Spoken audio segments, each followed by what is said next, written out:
waxaa la yiri dadku wuxuu u qaybsamaa laba qaybood, kuwa ku dhiirigeliya, ku garab istaaga, sidoo kalena gacanta ku qabta marka aad tahay mid u ooman helidda cid ku garab istaagta, ku noqda rajo iyo shamac aad iibsatid maalmaha madow ee noloshaada, dareemaya dareenkaaga, tixgelinayana baahidaada, sidoo kalena ku noqonaya buundo aad ugu gudubtid nolosha aad ku taamaysid, iyo kuwo hamigooda noloshu uu yahay dilidda rajadaada, daminta iftiinkaaga, la dagaalanka yoolkaaga iyo ku beeridda qalbigaaga dhammaan nooc walba oo ay leedahay cabsidu, si aad u noqotid mid dabran oo aan awood u yeelan koritaanka sallaanka dheer ee nolosha, rajadooduna tahay inaad noqotid mid wehel kula noqda marinka qaraar ee guuldarrada, ama ay kuu diidaan gaaridda meesha ay gaareen. muuqaalkeenna maanta daawadayaal waxaan uga hadlaynaa sida dhaqan yar uu sabab ugu noqon karo beddelidda nolosha qof dhan oo ka rajo dhigay nolosha. magacaygu waa Cabdiraxmaan Cumar, halkanina waa Bari Media. ku soo dhawaada daawadayaal muuqaalkeenna maanta.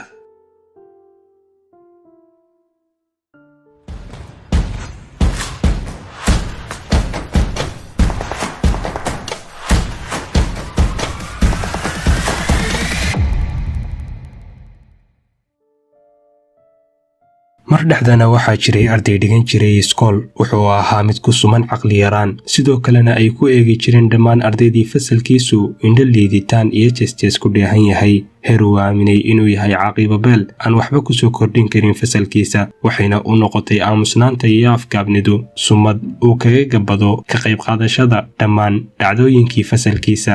sidii uu nolosha cabsida iyo kelinimadu ku dheehan tahay uu ugu noolaa, waxaa dhacday in maalin maalmaha ka mid ah uu maqnaaday macallinkii fasalkiisu, booskiisana uu buuxiyey macallin aan horay wax uga dhigi jirin fasalkiisa.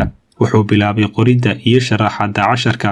sharaxaad kadib wuxuu su'aalo weydiinayay ardayda, wuxuuna si kadiisa su'aal u weydiiyey ardaygii aan kor ku soo sheegnay. wuxuu si cabsi iyo kalsooni darro ku dheehan tahay uga jawaabay su'aashii, laakiin waxaa hal mar fasalka isqabsaday qosolka ardaydii asxaabtiisa ahayd. macallinkii oo ay ka muuqato layaab iyo isweydiin uu maankiisa ku weydiinayay sababta qosolkan keentay, ayaa garowsaday in ardaygaasi uu xambaarsan yahay culays ta'diisa ka weyn, isagoo indhaha ardayda ka akhristay inay ka aaminsan yihiin arday doqon ah oo aan caqli badan lahayn.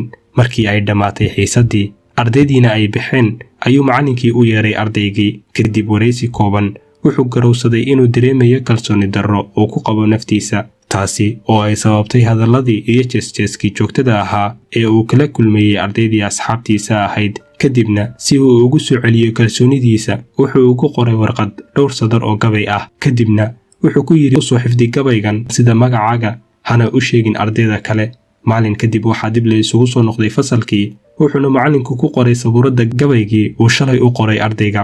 kadibna wuxuu bilaabay inuu sharxo kuna celceliyo muddo kooban, kadibna wuu tirtiray.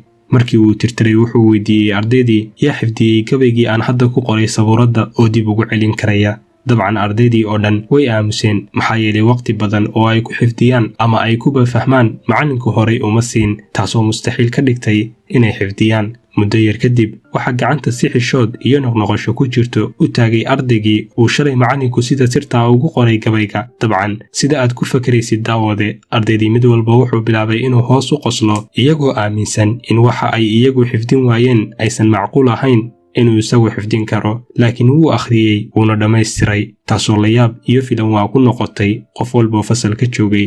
macallinkii wuxuu bilaabay inuu ammaano, wuxuuna ardaydii faray inay u sacabiyaan, iyagoo aad ula yaaban, rumaysan la'na inuu awooday xifdinta waxa ay iyagu awoodi waayeen.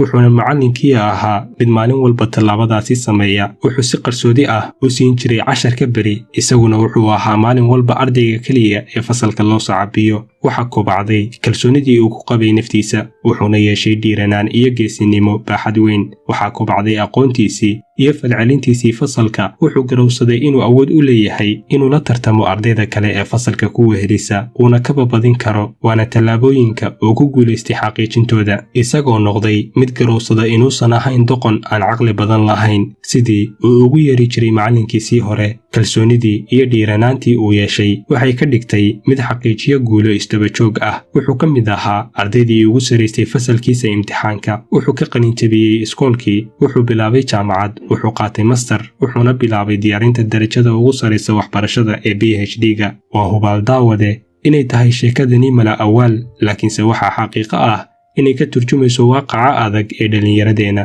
Badanaa inta haldoor ee jees iyo qosol micno aan lahayn aan ku duugnay haldoornimadoodii. Badanaa inta hiibo ee aan aasnay iyadoo aan weli dhalan. Badanaa inta maanta dhalinyaro derbiyada iyo jeelasha u jiifta dhaqamo aynu inagu sabab u ahayn, sidoo kalena aynu ka dhignay kuwo aamina inaysan wax qiimo ah ku dhex lahayn bulshadooda. Imise arday ba maanta sida ardaygaas oo kale la ildaran dhaqamada guracan ee asxaabtooda, welina aan nasiib u yeelan helidda macallinkii garab qaban lahaa sida macallinkaas oo kale. Ogsoonow daawade in rajada iyo iftiinka yar ee aad u ifisid qofka rajo dhigay nolosha waayeyna kalsoonidii uu ku wajihi lahaa maalmaha iyo duruufaha adag ee ay noloshu leedahay ay kun jeer ka qiimo badan tahay inaad siisid dhammaan hantida taalla adduunka oo dhan.